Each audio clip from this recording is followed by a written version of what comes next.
ফরিদপুরের ফরিদ আর দিনাজপুরের দিনা, এরা দুইজন চট্টগ্রামের বাদামতলি থেকে 2 টাকার বাদাম কিন্না টিপতে টিপতে তাদের মধ্যে টিপিস টিপিস হইয়া যায়। এই দুইজন সিলেটের বিয়ানী বাজার গিয়া চিন্তা করে দুইজনের বিয়া করবে। এই বিয়া উপলক্ষে মৌলভী বাজারের মৌলভী, মুন্সিগঞ্জের মুন্সি আর মহিলাদের পক্ষ থেকে নোয়াখালীর বেগমগঞ্জের বেগম সাহেবারে দাওয়াত করছে। এদিকে ফরিদপুরের ফরিদেই কিছুই নাই, তবে ফেনীর ছাগল নাই আর 2টা ছাগল ছাড়া। এরপরে আর চলাফেরা ছিল চাপাই নবাবগঞ্জের নবাবের মতো। টাঙ্গাইল থেকে একখান তাঁতের শাড়ি, রংপুর থেকে রং, আলতাদিঘি থেকে আলতাইন্না দিনারে বিয়া করিয়া ফলাইছে। এদিকে দিনার বাপ সিরাজগঞ্জের সিরাজে মিয়া ছিল মেলা টাকা পয়সার মালিক, কারণ রংপুরে ছিল তার রঙের ব্যবসার, সুনামগঞ্জে ছিল তার বহুত সুনাম। এই মিয়া চিন্তা করছিল তার মাইয়াটারে জাকজমক কইরা বিয়া দিবে, যেমন মাগুরা থেকে মাগুর মাছ, সাতক্ষীরা থেকে 7 মণ দুধ, কুড়িগ্রাম থেকে 20টা খাসি আর গাইবান্ধা থেকে 1 ডজন গাই আইনা, বরিশালের বরিনারু বানাইয়া, লালমনিরহাট থেকে লাল রঙের শাড়ি কিন্না, যশোর বেনাপুল থেকে বেনারসি আইনা, খুলনার বাগের হাটের বাগের মতো একটা পোলার লগে তার মাইয়ারে বিয়া দিবে। কথা বলেন, কথা বলেন। কিন্তু এই ফরিদ চুয়াডাঙ্গার চুয়া চুয়া কথা কইয়া পটুয়াখালীর ভাষায় পটাইয়া পটাইয়া দিনারে বিয়া কইরা ফলাইছে। মনের দুঃখে সিরাজ মিয়া রওনা দিছে অজানা উদ্দেশ্যে। পাবনায় গিয়া পড়ছে ভাব নাই, নোয়াখালী আইসা চিন্তা করে খালি খালি কাইন্দা লাভ নাই, যাই ভোলাই গিয়া মনের দুঃখটা ভোলা যায় কিনা। ভোলা যাওয়ার পথে মাঝখানে বরিশালের ঝালু কাটিতে আইসা বেটার মনের ঝালটা আরো বেশি বাইরে গেছে। বলেন বাপরে বাপ, এ কথা বলে না, যারা বলেন ঠিক না বেঠে। এই খবর তো আর ঢাকা শহরে ঢাকা রইল না, খবরের কাগজ পত্র পত্রিকায় ছাপা হয়ে গেল। তার আগে এই ঘটনা চলে গেল জামালপুরের জামালের কাছে। জামালপুরের জামাল ময়মনসিংহের মমিনের মাধ্যমে ঘটনা জানাই দিয়েছে মানিকগঞ্জের মানিকের কাছে।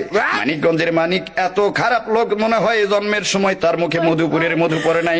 এই বেড়া করছে কি এই ঘটনা জানাই দিছে গোপালগঞ্জের গোপালের কাছে। গোপালগঞ্জের গোপাল করে কি, ব্রাহ্মণবাড়িয়ার ব্রাহ্মণ, নারায়ণগঞ্জের নারায়ণ, শিবপুরের শিব, হরিপুরের হরি, মহাদেবপুরের মহাদেব, পাটনার রাধানগরের রাধার, কৃষ্ণনগরের কৃষ্ণরে লইয়া হিন্দু ধর্মের প্রধান ঠাকুর গায়ে ঠাকুরের কাছে রওনা দিছে। এই কয়জন হিন্দু মিল্লা কুমিল্লা 14 গ্রাম থেকে আরো 14 জন হিন্দু সংগ্রহ করে একটা কমিটি গঠন করে বলে ঘটনার বিচার দিয়া দাও গাজীপুরের গাজী সাহেবের কাছে। গাজীপুরের গাজী সাহেব বললেন আমি আপাতত ব্যস্ত আছি, আপনারা মির্জাপুরের মির্জা সাহেবের কাছে যান। মির্জাপুরের মির্জা সাহেব বললেন আমার নাতি নরসিংদীর নরাদম শেরপুর থেকে 1 চিনি চুরি করিয়া বগুড়া সারিয়াকান্দি থানায় আসামিদের মধ্যে সারিবদ্ধভাবে দাঁড়ায় রয়েছে, আপনারা আপাতত হাজীগঞ্জের হাজী সাহেবের কাছে যান।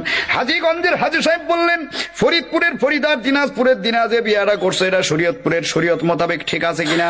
যদি ঠিক না থাকে তাহলে মেহেরপুর থেকে মেহের আলীর ডাইক্কা পাঠাও, এর খাগড়াছড়িতে পাঠিয়ে দাও, সেখান থেকে কমসে কম 5 থেকে 6টা ছড়ি আইনা ফরিদ নামের পোলাটারে সিলেটের শায়েস্তাগঞ্জ নিয়ে ভালো কইরা শায়েস্তা কইরা নিয়ে আসো। চিল্লা এখন ঠিক না বেঠি। এমন সময় এই ফরিদ তার বাল্য বন্ধু কিশোরগঞ্জের কিশোরের কথা মতো বরগুনায় একটা গুণাতার ফ্যাক্টরিতে চাকরিতে ঢুকছে। বর্তমানে ফরিদ মেলা টাকা পয়সার মালিক, তার চাল চলন দেখলে মনে হয় রাজশাহীর রাজা যাইতে আছে।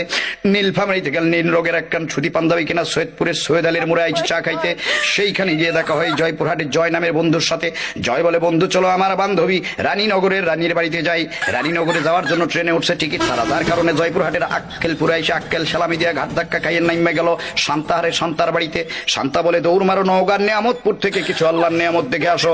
নেয়ামতপুরের দরবেশ বাবা বললেন এই মুহূর্তে দৌড় দাও জয়পুরহাটের কালাই থানা থেকে কমসে কম 5 থেকে 6 কেজি কালাই কিনা খেতলাল থানার লাল খেল পাড়ি দিয়ে দাও, ফকির মিসকিনদের মাঝে বিতরণ করে দাও।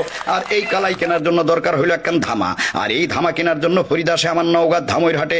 জিজ্ঞেস করলাম দোস্ত কি খবর। এবার ফরিদ উত্তর দেয় ওরে চিন্তা কিসের মিয়া, বিয়া শাদী সবই হয় খোদার হাতে দিয়া। আর এই ঘটনা শুনলাম আমি তানবীর সরকার পাবনার ঈশ্বর দিয়া। জোরে কোন মারহাবা, আরো জোরে বলেন মারহাবা। কথা বলেন ঠিক না বেঠি। বউয়ের জ্বালাই ইচ্ছা করে গাড়ির নিচে মারি ঝাপ, গাড়ির নিচে মারি ঝাপ, কেন যে বিয়া করলাম বাপ রে বাপ, হাই গো কেন যে বিয়া করলাম বাপ রে বাপ। চিল্লায় বলেন ঠিক না বেঠি।